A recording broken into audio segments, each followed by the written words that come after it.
Hey ho, hidey ho. Hey ho, hi. How are you doing? I haven't updated in a while, so I thought I would because I had another crazy doctor appointment. I did mention it on my TikTok, but I thought I would share the grand story here because it was sort of clucked up. It was a little clucky. It was a little plucky. Things have gotten a little plucky over here too. And life's getting a little tough. So let me fill you in on everything. Let me get comfy here. So the snow has been beautiful, but I am learning that weather changes and my body do not mesh well. No. They do not mesh well. So let's go back after the tilt table test. A couple days later, I met with my new rheumatologist. I was really excited to go to that appointment. Like, super excited. I was like, let's add a new doctor. I had a great experience with the cardiologist, so I was like, it seems to go in patterns. You have a great appointment, and then you have a crappy appointment. And I forgot how that pattern went because I hadn't had one in a while. And I was like, okay, let's go. This guy had all my stuff. I filled out all the stupid paperwork, where does your pain hurt? I filled in all of that with the I was like, everywhere, fill in all the colors. I filled out the 10 pages of paperwork. The nurse walks in and asks all the questions. The doctor sits down, doesn't even open the paperwork. I don't think he looked at my history or any of the information. Then the words fell out of his mouth. Why aren't you at Mayo? Okay, guys. You go to Mayo for like a diagnostic thing, but you don't go there for your like primary care, for your continuing care, I'm not going to go travel to Mayo every time I have a thing happen, Just because I live in Minnesota does not mean like it's like out my back door, It's like, hey, rheumatology, I have this and I need a medication. You just go to your doctor, Mayo is not like a thing you go to every day. That's not how it's going to work for me. I'm trying to build a care team. This guy did not get the picture. So it started out like that. Then he's like, okay, what's your primary complaint? I'm like, okay, I want to start this easy stuff, and then I'll get to this stuff. Primary complaint, I've got joint pains in my hands and my knees. And he's like, oh, do you want me to just like shove some steroid injections in your knees? And I'm just like, bloop. He's like, also, I think you should probably be on like some tramadol and throw in some like Tylenol, And I'm just, he's ignoring me. And then he comes over and starts moving my arms and my legs and bending. Then he starts pinching my skin and pulling it, starts bending my fingers back. So basically he's trying to do the EDS test on me without... He didn't really ask to move my body. He just started moving my body and then asking me, does this hurt? But not really asking, can I touch you? It was just more like, I'm going to start moving you now. But didn't actually say those words. He just started yanking me around. And my mom was like, well, he has to do that. And I was like, no, he didn't have to do that. He just chose to start yanking my body around. And like I'm going to say, all EDS people are not created equal. Not all of us have the fingers that bend backwards. Not like my EDS presents in my shoulders, in my hips, in my knees, in my wrists, and I have skin that pulls in my face, in my wrists, in the top of my hand. So he was trying to invalidate my EDS, and he's like, well, what do you want me to do? I don't know, you need to go to Mayo. Then the stiff stuff came up, and he's like, yeah, let's just throw some steroid injections in there. I was like, I don't know about these steroid injections, but I have mast cell activation syndrome. He's like, well, I can't do anything about that. And I was like, I'm not here about that. I'm here about my joint pain that is maybe related to my EDS, and it's looking like arthritic pain. And I have pain in my knees and in my fingers. I have swelling in my knees puffs up really bad. You know, sometimes I can't bend my fingers, sometimes I can't bend my knees. He's not listening. He's not listening. He's just talking about injections and like literally ready to write me a script for pain medication. I'm at a pain management clinic. I've been there for years. You cannot take pain medication from any other doctor. Cannot. You will be kicked out of your pain management program. That's just how it works. Like, you can't be jumping from here to here and get all this pain medication and then go back to your pain clinic and be like, where did that pain medication come? Like, you're here to get the meds from us, so we manage your pain here. And I've worked really hard to get off all of my opiates. I've been on opiates for like most of my life.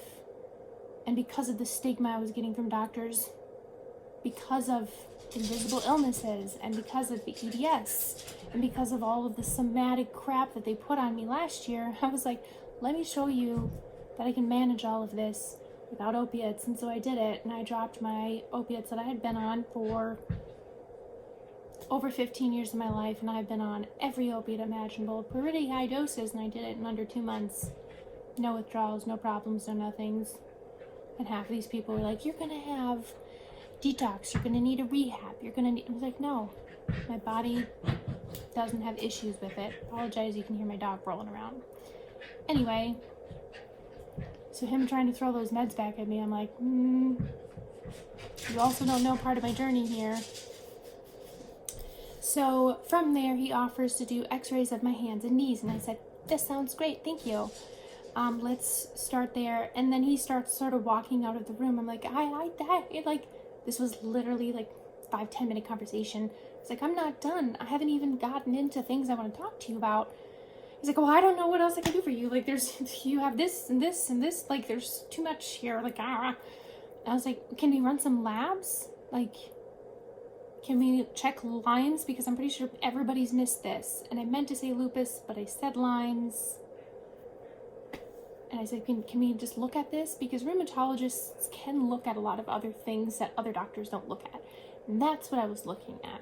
I wanted to look at some other things that other people have not looked at. That's what I was trying to get across. Is, can we look at other things that other people haven't looked at? As a rheumatologist. That's what rheumatology does sometimes. They look outside the box a little bit more. I think he was just overwhelmed at all the information coming at him. But the thing is he chose to just not listen to the patient that was saying, like, I'm giving you the information that I need right now. I'm not looking at this. My primary complaint is just the joints right now. Let's talk about the joints. We'll get to this stuff later. So he walked out of the room and came back. For peace of mind, I'll give you the testing if that's what you want. We'll do the blood test. He went out and said, have you had vitamin D checked recently? And I was like, no. It's okay, fine, we'll do that too. I said, okay. He walks over him. He says, but you have to have, we'll do a standing knee x-ray. And Mom goes, And I look at Mom, I'm like, yeah, let's do a standing x-ray of my knees. Let's do it. Because in my head I go, let's do a little show. A little show and tell. Maybe this guy needs a little show and tell to get on the boat. Maybe this guy needs to see something. Seeing is believing. This is what I've started to learn with these doctors. Either they see it and believe it, or they see it and they think, what the hell is going on here? This chick is nuts. The last couple times, seeing is believing. So I'm like, sure, I'll do a standing x-ray for you. And Mom's looking at me like, are you crazy? And in my head, I'm like, I might be, but let's do it. And I'm sitting there like, I just did a tilt table test, and we know what happens to my heart when this happens. But at this point, my knees are really painful. Well, let's do this. So we go around, push me around the corner, I get the lap done. This lady picks a spot and you know how clowns like pump up those balloons, those skinny balloons? They're like, she did that while drawing my blood. like pumped out the blood as if there was nothing there. Like, why didn't you just go find another one? I have another hand.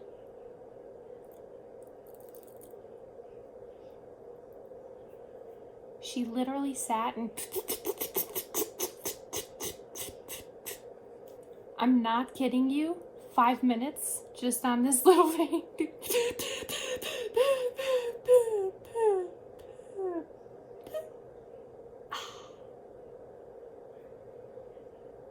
Still bruised.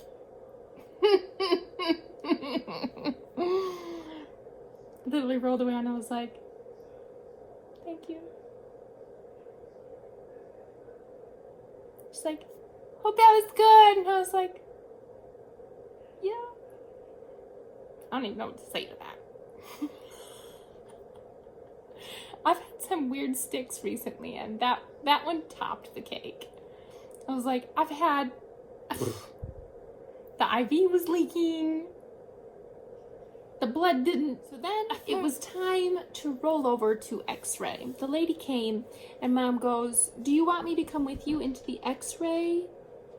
Or do you need an extra person? Because she might get stiff. And the lady goes, how about you just come in with us? Mom comes in. They first just do my hands like this, which is fine. Then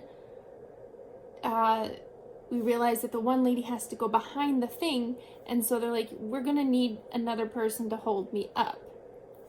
Normally when I stand up, it's sort of like bent over and rigid, but for that day, somehow I stood up Statue of Liberty straight up.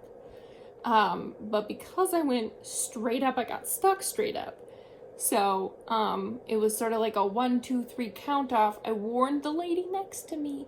I always warn the people. I give them all the examples and alliterations and like, this is what it could look like, this is what it could feel like, this is what it could sound like. If you feel me squeezing you, it is not intentional, it is involuntary. I am not trying to hurt you. I'm sorry if I squeeze you or hurt you. I'm not actively squeezing you or trying to send you any squeeze symbols or sign language. I went up and literally it was like, the second I'm up, I told the x-ray person, the second I am up, you click. You click as fast as you can. I went up and it was literally, I was up and it was just like, and luckily my wheelchair was right there. And so they just tilted me back and I looked like a damn mannequin, like in the chair. Just sitting there in the chair. And my mom taps the nurse who's just sitting there looking at me like,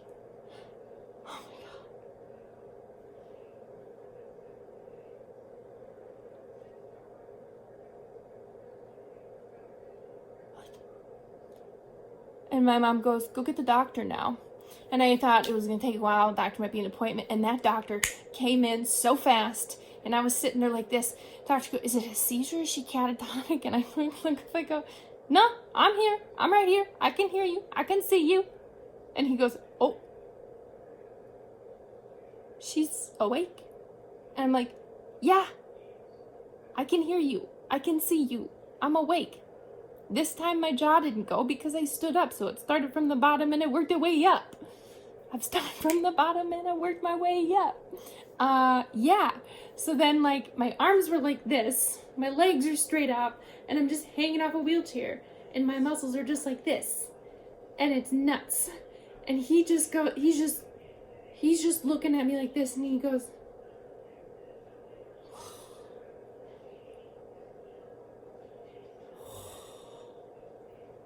grabs the legs, and we're just like,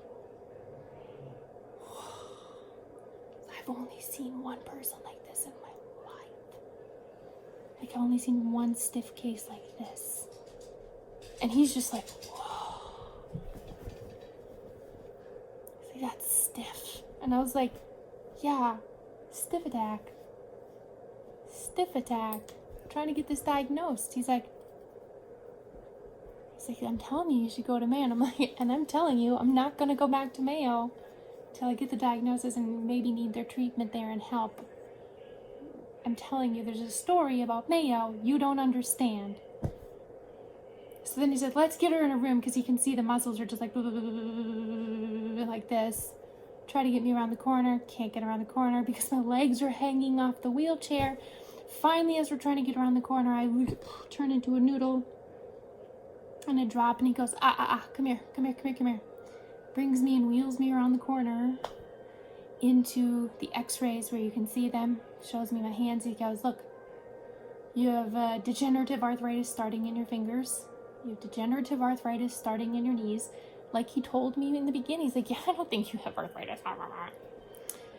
Which is also osteoarthritis. So I have degenerative disc disease in my spine, which I didn't know it was also called osteoarthritis. So basically, I had this already going. The EDS is just making it worse because the joints are all flexible and movable. Yeah, like flexible and movable. As you can see, I can sort of pull it out of joint here. And that's why the fingers hurt. That's why the knees hurt and get puffed up, is I'm having degenerative arthritis in the knees and the hands now that you can see. So he says, we're not going to talk about medication or do any of this right now. I can tell you're tired and exhausted. We'll get you in for another appointment. Just call me anytime. I have a great medication I think we should start. There are injections that we can put in your knees and possibly your hands. Just go home and rest. We'll talk later. There's a lot going on, but I can see now on the imaging what's going on. I saw this, and Mom was like, document what you saw today, please. Document what you saw. Because this is what we're also trying to do, is document all of this so we have doctors backing us up saying, we saw this. This is what happened when she moves. Coming from a rheumatologist, that would help. So he said, yep, I'll write that in for you. But, and he gave us papers, he gave us everything. As I was wheeling out, he's like, please call me anytime when you're ready to just come in, and when the labs come in, we'll talk meds, we'll talk everything. So I thought I was going to have a Jekyll and Hyde situation, and what it turned into is a see to believe situation, which was really nice. Sometimes you just gotta take out a really bad party trick, which I don't like this party trick. This isn't a party trick. This is an exhausting neurological fail. And it's like, I can't be doing this all the time. But he finally saw that, okay, you've got x-rays, you've got this, you've got that, and you've got that. From there, I went home. But now here's the other thing. So we've got dysautonomia added. We've got osteoarthritis or degenerative arthritis started. PT is now going to be discontinuing because there's nothing more they can do for me at this point. We can't move forward. My body won't allow it. Anytime we try to move, I just go stiff. We're going to try to continue OT with the upper body and sort of cog upper body stuff, fine motor movement. But even doing movements are triggering stiff attacks. I think I've finally gotten out of my mast cell flare-up, which is great. But on steroids, you are in this mirage, this false sense of everything's great. And when you come out of that, you come back into this reality. And I'm hitting reality really hard right now. And the stiff attacks are bigger, harder, worse, much more dangerous, much more scary. I had one that was so big, I was purple. I thought my esophagus collapsed for a bit. I couldn't scream. All I had was tears running down my face, and I could feel my brain trying to scream, but I couldn't scream because I was locked inside my body. Like, it was like being in a coma while your eyes are open, not being able to do anything while your body is being strangled from the outside. And then for the next 3 days, I couldn't move because every time I tried to move, I went into a stiff attack. Thing is we're trying to realize, is it the steroids coming off? Is that it? Or are my meds now not working to slow these stiff attacks, like the baclofens and razepams?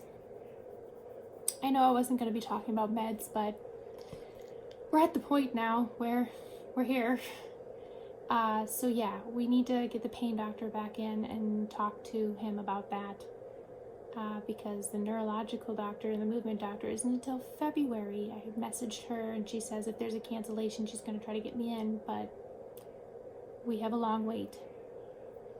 I've now had 3 doctors. I've had the cardiologist, the PT, and the OT now bring up needing a hospital bed for me. For transitions, for safety, for movement, for everything. So, the electric wheelchair, the commode, and now they want me to get a hospital bed. That one was a hard one. We don't have to take it now. We don't have to accept it. We don't have to get it. I've been living on a day bed because that was the easiest thing to get in this room next to my mom's room, because I didn't want to sleep in my mom's bed much longer. So I sleep on a day bed next to my mom's room, where there's like a French door where I can like see into my mom's room and she can see into here in case I need something. But things seem to be going downhill and getting worse with the stiff attacks, where things are going to need to change with the medications because it's getting worse. The thing is I can't go to the hospital because sometimes they're so quick and so short, like 45 minutes to an hour. By the time I'd get to the hospital, what do I say? I was just internally strangled. I'm in so much pain. Doctor, help me. Can you give me some pain meds?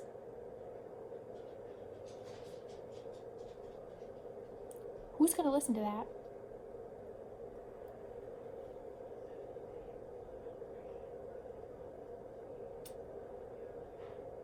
And especially with COVID right now, I can't go to the hospital. Like, unless I am literally dying at this point, I cannot go to a hospital or an ER or a clinic.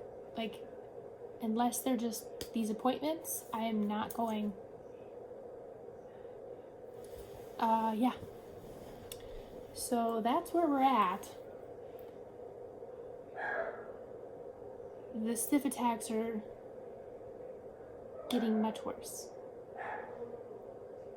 The cardiology and seeing what is happening to my heart while I'm in the stiff attacks sort of opened me and Mom's eyes, like, okay, now we know that's happening. So that was sort of like a shocker to both of us. And we didn't really know how to take it, or like the realization like that's happening to my heart while I'm in a stiff attack. Like, it validated a lot of things of like, okay, yeah, the chest pain I'm feeling while I'm having a stiff back, like, I understand now why I black out and why I can't breathe. And then I was reading some studies and whatnot, and of stiff people, stiff person syndrome, and sudden death from autonomic failure, and it's just like, I just want treatment. I'm just right there. I just need them to listen. We're so close. I just need to connect that movement neurologist doctor to that cardiologist and be like, look, put that piece together and you have what I've been talking about for months. I know the answer. I just don't want to put the words in your mouth. But at this point, I might have to speed up the process. I know the treatments for it.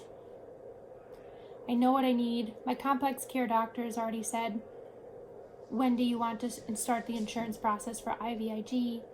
But I don't want to start the IVIG before the diagnostics, because I don't want a doctor to look at me and say, well, you have the treatment, so why are you searching for the diagnosis?